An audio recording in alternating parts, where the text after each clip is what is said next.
এখানে উপস্থিত আমার সকল শ্রদ্ধেয় শিক্ষক শিক্ষিকা এবং আমার সহপাঠীরা, আমার সতীর্থরা, আমার বয়োজ্যেষ্ঠরা, সবাইকে যথাযোগ্য স্থানে সম্মান জানাই। আজকে রবীন্দ্র নজরুল নিয়ে আমাদের এই কবি প্রণাম, কিন্তু একটাই আমার বলার, এই কবি প্রণাম শুধু রবীন্দ্র আর নজরুলকে নিয়ে নয়, তারা সমগ্র কবি সত্তার প্রতিনিধি। তো তাদের উদ্দেশ্যে মূলত রবীন্দ্রনাথ এবং নজরুল সম্পর্কে আমি কবিতার মাধ্যমে শ্রদ্ধাঞ্জলি দিতে চাই। নিজে লিখেছিলাম কবিতা, ওটাই পড়ে শোনাব। প্রথম নজরুল বিষয়ে আমার স্বরচিত কবিতা। বিদ্রোহী তুমি চিরকাল জেগো রণক্লান্তের বেশে, তোমার অগ্নিবীণার ছন্দ প্রলয়োল্লাসে মেশে। তোমার কাব্য কারার সেই লৌহ কপাট ভাঙে, ধূমকেতু কবি সর্বহারার সাম্যবাদী গানে। কান্ডারি তুমি হুঁশিয়ার থেকো ধর্ম বিভেদ ভুলে, একই বৃন্তে দুইটি কুসুম হিন্দু মুসলিম বলে। রমজানের রোজার শেষে ঈদের আশার সুরে, কালো মেঘ পায়ের তলায় আলোর মুক্তিপুরে। শ্যামা সঙ্গীত গজল সব মিলিয়ে মশগুল, আপনার চেয়ে আপন তুমি কবি নজরুল।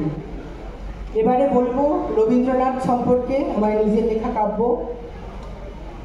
তুমি বাংলার মাঝে বাঙালির মনে নব ভাষা রূপ আনো, তুমি সঞ্চারী দিয়ে গানের জগতে মানুষের মন টানো। তুমি চোখের বালির লেখনি ধরে শেষের কবিতা লেখো, তুমি প্রাণের মাঝে বিরহ বেদনা জীবন বোধ দেখো। তুমি অচলা আয়তনে নাট্য সৃজন কবিতার স্রোত ঢালো, তুমি মসি রশিতে ভারত বিধাতার জন্য প্রদীপ জ্বালো। তুমি তুলি হাতে নাও জমিদার নয় জনদরদি হও, তুমি বিশ্বভারতীর প্রকৃতির কোলে শিক্ষার কথা কও। তুমি বাঙালির হৃদয়ে ঠাকুর হও নব রবি কিরণে। হে বিশ্বকবি কবিগুরু মাথা নত হোক তব চরণে। এখানে একটা কথা বলবো, রবীন্দ্রনাথ এবং নজরুল দুজনকে আমরা আলাদাভাবে দেখি। কখনো রবীন্দ্রনাথ নজরুলের মধ্যে আমরা তুলনা সমালোচনা করে বসি, কিন্তু দুজনে একই সত্তায় ভিন্ন প্রকাশ রূপ। রবি ঠাকুর যেখানে শান্ত সমুদ্র, সেখানে নজরুল টালমাটাল জোয়ার। তো রবীন্দ্র নজরুল নিয়ে আমাদের বাংলা সাহিত্য এগিয়ে চলুক।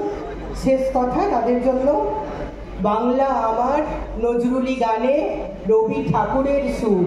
আমি বাংলাকে দেখি এগিয়ে চলতে দূর হতে বহুদূর। নমস্কার।